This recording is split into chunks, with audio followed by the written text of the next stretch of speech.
So you are wondering if the Mirage IIIE is worth your time. You're flying the 3C, you might enjoy it, and you think, maybe it's time for an upgrade, but do I want to spade the 3E again? Do I want to go to another stock grind of a Mirage? Because the Mirage stock grind, especially this one, is one of the worst I've experienced in the entire game. And I'm not talking about resource points, I'm talking about pure suffering, because without the missiles, without the upgrades, without anything, this thing is an absolute boat. And I regret to inform you that after you spade this thing, it will still be a boat. Well, yes, you get a slightly more powerful engine with the afterburner. You get flares, you get chaff, you get RWR, and you get a slightly better radar. And this might sound too good to be true. A straight upgrade from the Mirage 3C, and you would be right, it is too good to be true, because all of this comes with a very hefty price. The Mirage 3C right now is 6200 kilograms. The Mirage 3E is 7200 kilograms, or 13,500 or 15.8 thousand pounds respectively, which is almost a 16% increase in weight, making the acceleration almost on par with the F5A, which is one of the worst accelerating 10.7s. And then you also have to keep in mind that this thing is a delta wing and it will absolutely dump all your speed away. So now you are dumping speed at the rate of a 3C, but you also turn a lot worse because you're that much heavier. Dodging missiles, yes, you have flares, but at this point you don't turn well enough anymore to actually get out of the seeker head of the flare and dodge it that way. Most of the time when you drop flares, you better have that afterburner off for a while, because otherwise that missile is still going to hit you. But if you have the afterburner off for a while, you're not going very fast anymore, and now you're sitting duck and you're too slow to dodge the missile as well. So it's very situational. I do not think it's worth the trade-off. And the last thing here, slightly better radar. Is that thing worth it at least? Yes and no. I would not use the radar guided missile. I just use the IR-530, and I do this because I want to just shoot this missile off and be done with it, forget about it. In order to be at least somewhat effective in this plane, you need to do a few things. The first one is limit the amount of turns that you do. You lose a lot of speed and you don't regain it back very quickly. The second thing is always be aware and conscious of your position of the map. If you take a bad trajectory to someone, if you are in the wrong place at the wrong time, you are done. Yes, this goes for every top tier. But this thing, if you get something on your 6 and it almost doesn't matter what it is, you are going to simply perish. You're done. And I think you can see where I'm trying to go with this. A radar guided missile forces you to keep a trajectory and it forces you to turn sometimes. You will have your hands completely full trying to maintain this plane at the right position, right trajectories, and trying to not die every game. So if you then also have to nurture that missile in, it's going to force you to make mistakes. And I'm completely guilty of this myself. You shoot a missile at someone, it's about to hit, but you see this guy on your left, he's closing rapidly and you should probably turn into him so he can't kill you. But your missile is about to hit him. Only 2 more seconds and I get a kill. And then just before the missile hits, the guy pops chaff. The guy flies low enough to ground clutter to kick in. And your better radar is worthless, the missile flies into the ground and you get killed because you tried to guide that missile in. And even if you didn't get killed for it, you wasted a missile. The 530, while extremely situational, I'm not gonna say that it's the best missile in the game. The Magics definitely are, but the 530 is extremely good in the certain situations. It kind of flies next to people because it's so damn slow. There's good range, so it kind of dogfights the enemy and eventually it will slam into him because it's so slow. And here you can see how I'm using the flares. I am pre-flaring. I do not use these flares after the missile is launched, because 9 out of 10 times, especially when they're using 9Ps, 9Js, all the magics, you don't really see those a lot luckily, the missile doesn't care. Your plane is almost stationary for the missile and it will still find your plane.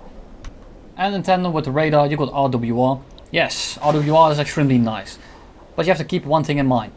RWR on the deck, 90% of the time, is not very useful. And if you go to high altitude in this thing, oh boy are you going to have a rough time. Yes, the chaff is nice at high altitude because it kind of makes you impervious to radar locks, which shouldn't be the case, but it works in this game I guess. Woohoo. IR missiles are going to absolutely rock your shit. Try to visualize everything I just said. I'm talking about on the deck performance. The higher you go, the worse you perform in relation to the enemy missiles. Does this sound enjoyable to you? You are not dodging IR missiles above 4 kilometers, which is where RWR starts being useful. So all in all, just keep flying the 3C, at least right now. If at any point of time they change the flight model of this plane, it will be in the description. I already disliked the 3C. I could appreciate the strength of it, I could appreciate the missiles, and I could appreciate the turn rate that it had. It could flip around, shoot a magic up someone's ass, and get a kill. Because magics don't miss, you miss the magic. The magics are, I think, the best missiles in the game right now. And even with those missiles, I don't think this thing is good. It's a good support fighter, I guess, but this is the classic support fighter example of playing is bad, third party people. And you get 2 insta-kills, yes, but the 3C is better at it. It's better at almost everything except for having flares, maybe chaff. It's simply not worth the trade-off. And I've been talking to a lot of people that absolutely worship the Mirage. And I mean, like, they're almost starting a cult. And even these people think that this thing is bad right now. Let that sink in. People that worship the 3C. The 3C wasn't the best top tier, it was definitely competitive. They think this thing is trash. I'm not even conveying my own opinion here. Like, I hate this thing. It's one of the worst planes in terms of experience that I've ever flown. I haven't been as mad as I got flying this thing, because it just feels like you can't do anything. And if you get a map like this one, on Afghanistan, where you are permanently at least at 2 kilometers of altitude, everything I just told you about this plane being ass, and I can't believe I can actually say this, it becomes even worse. It's actually fantastic how painful this thing is to fly. And if you like this thing, be my guest. I'm not trying to tell you to stop having fun. Everyone has different playstyles, everyone has the different preferences, but objectively speaking, this thing is simply not good. And if you like it, go ahead, love this plane, play it. But I think the majority of people is not going to enjoy it, so I'm gonna make a video for the majority of people. Yes, it's slightly better at BVR, but how many people in this game enjoy this? Not many.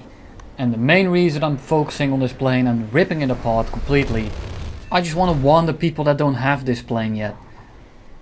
People that maybe have to grind another 390,000 RP, or maybe that going through another stock grind. And I don't want to do that to people, because a stock Mirage is actually this is what GE was made for this plane. I would do 20 golden battle wagers just for this plane. Luckily in my position, I can ask for Gaijin for the plane and it's spaded. I took the mods off for a few games just to experience just how ass it actually is. And I don't have words for it. It's actually horrible. If I had to grind this entire plane, finally get to that entire stock grind, and then find out the plane is as bad as it is, I probably would quit playing this game for a good while. I would actually be completely burned out. Because then you have to do first 390,000 RP. You're excited, then you're stuck. You think, well, maybe the plane is bad because I'm stuck. You spade it, then maybe I have to play it slightly differently because I'm not used to the plane, it's a new plane, maybe you have to learn, and then you'll realize it's a ton heavier. It's a metric ton heavier, and it's actually not your fault. Maybe your own flying made it a little bit worse, doesn't matter. If after all of that, you find out that this plane is actually dog shit, holy fuck. I would probably age like 20 years in a day. I've already aged like 5 years in a week by simply playing it spaded. Now imagine if you had to do it all stock. I can't imagine it. I'd be fucking 90 years old right now. Well, there you have it. A plane I absolutely dreaded to make a video about, and I actually kinda enjoyed this one. But I only enjoyed it because I hated it so much that watching me make this video means I don't have to play it anymore. And that's victory to me.